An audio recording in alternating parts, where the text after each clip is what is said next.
Hey guys, welcome to our channel. In this video I'm going to show you how to export video from CapCut app. I'm going to show you how you guys can export it with a better quality, and then you guys can share it to other social media apps. Now tap on new project after opening your CapCut app, and then select your video and do the editings that you need. After editing, tap on here, then you guys will find out these options, and here you guys can change them.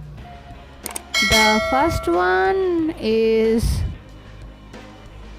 resolution. I'm going to make it high and the frame rate at 15, and also the code rate I'm going to make it high for better image quality.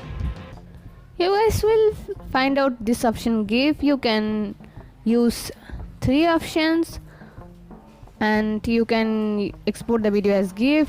Here I'm going to export it as a video.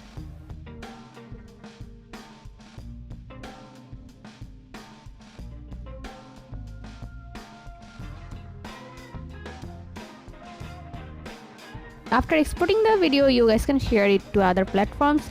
So this is how you guys can export videos from CapCut app. See how easy it is? We put lots of effort every day through videos to make your life better. If it helps, please subscribe and like. Until next time, bye bye.